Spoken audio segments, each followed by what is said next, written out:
Welcome my friend and fellow scribe to the Writer's Mindscape. I'm Tim Green, I write in the pen name Tim RG, and today we're going... I can't do this. Nope, not going to... We're doing this. Now deal with it. Okay, I can do this. Take a breath. Whew. Today we'll be going over the 3-act structure. 3-act structure. God, this video's gonna suck. Stop your bitching, that's my job. I don't want to do it. No, I don't want to. So I guess we're gonna be doing a lot of it in this video. As much as it pains me to talk about the 3-act structure, I said I was gonna do it, and I'm gonna do it. But let's be clear. I am going over Syd Fields' 3-act structure, not Save the Cat crap. That will be another video. No, my job. There are several versions of the 3-act structure out there. Syd Field is the one that popularized the 3-act structure for film. Now, I actually was surprised with Syd Field's 3-act structure.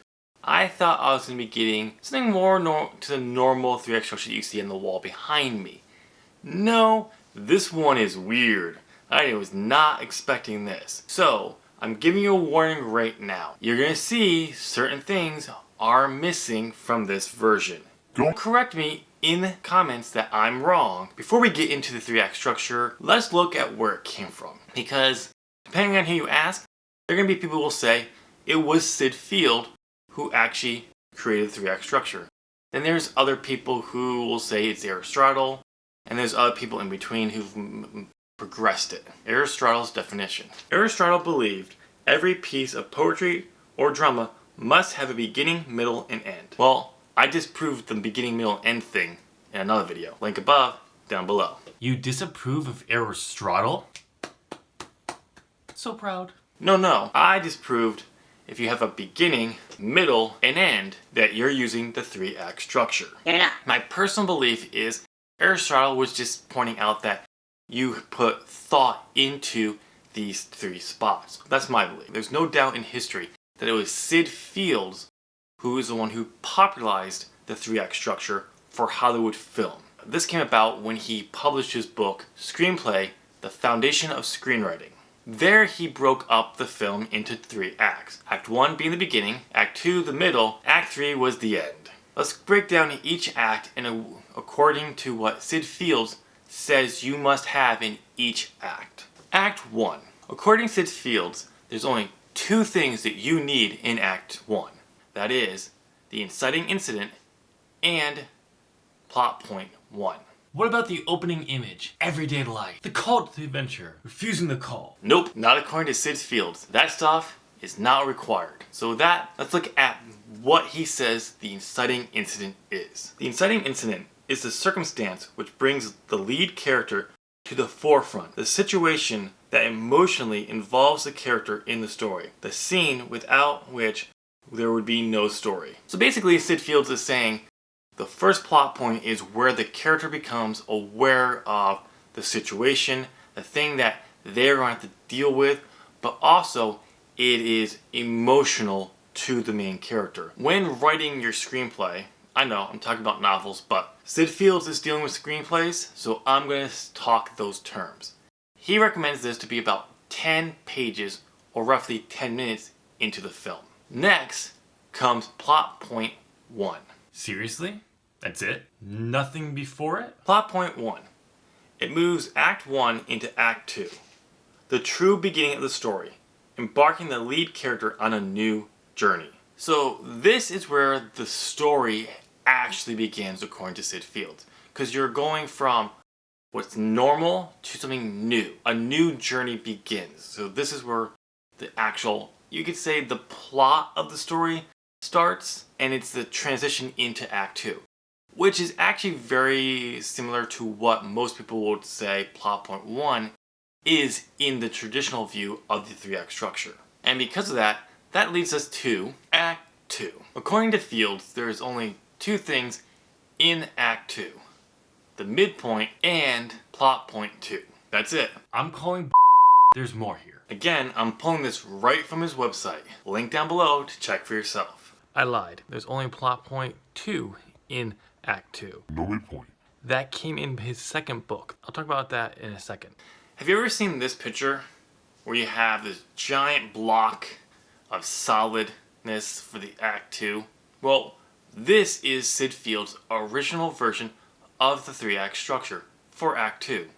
The only thing in it was plot point 2. The midpoint was nowhere to be seen in his original book. Have you ever heard of the sagging middle? This is the reason why. It wasn't until Fields' second book, the Screenwriter's Workbook, that he introduced the midpoint. And he doesn't really offer an explanation for the midpoint. It's more of a way to just break up the second act. Plot point 2. It takes Act 2 into Act 3, from conflict to resolution. It happens on or around page 90. After the obstacles, the hero, literally or metaphorically, returns or finds home. How does someone literally return home if they're on a different planet? What? Really? This is the climax? Isn't that supposed to be in Act 3? Yeah. According to Syd Fields, plot point 2 is your climax. Really? If you can't tell, this is where, when I was writing the script, I went like, What? because I was not expecting this. I was expecting the traditional conflict. I was expecting the climax to be in Act 3, like it traditionally is. Traditionally, I can't even say that. The normal version of the 3-act structure, I would say. I'm lacking the word I want right now. Okay, it's his version. Why not? So let's move on to Act 3. Act 3, where all loose ends are tied up, where closure begins. It goes from plot point 2 to the end of the screenplay, the final scene of the film. Wow. No wonder why people like Save the Cat. This was enlightening for me because I was expecting to have, the climax here. But as we've already covered, that's plot point 2 according to Syd Fields. Yeah, no, I'm not a fan of the 3-act structure, but no. It just feels weird saying this is where you wrap everything up. Act 3 is just one scene? Then you realize how weird it is. No. One of my closing comments was going to be that Syd Fields' version of the 3-act structure was the more simpler version. No, I actually think it's probably harder because there's nothing guiding you. But yeah, no, really? Yeah, it's weird. It's nothing like the one I have on my wall, which I will cover, and will probably be the next version I cover because it's the one I'm using, and also because it doesn't have terms like The Dark Night of the Soul. like Save the Cat has, which you're like, Huh? What? the Dark Night of the Soul is a moment where all seems lost, and your protagonist must confront Eckhart's toll, a collapse of perceived meaning. But it makes no sense. Apparently this is where your hero's being, and he knows it, or she knows it. Well, according to Blake Snyder, that is. Then just call it that. Why call it something so goddamn confusing? There you have it, the 3-act structure according to Syd Fields. God, that was weird. I swear, I was not expecting this. Comment down below and let me know your thoughts of the video, and were you aware of how different Syd Fields' 3-act structure was from the more common version that are out there. Please make me feel like I'm not alone in this, because God, I feel weird. Like I mentioned already, I will be going over other versions of the 3-act structure once I've recovered from, doing this video, because took me long enough to actually put this one together. Thank you for watching this video. You made it to the end. I appreciate it. I'm assuming you enjoyed this video, so why not give this video a thumbs up? It helps support this channel. Another great way to support the channel is by sharing this video on your social media. You don't have to, but you can. I promise you, I won't complain if you do. And since you made it to the end and you're liking this video, I have tons of videos on here with great content as well. So why don't you go and hit that subscribe button. Nice. Ring the bell. Not that one. The one down there. Awesome. You're awesome. And make sure you turn on all notifications so you know when all content from the Writer's Mindscape goes live. Thanks again for watching. I hope you enjoy the rest of your day, and I'll chat with you in my next video. Bye!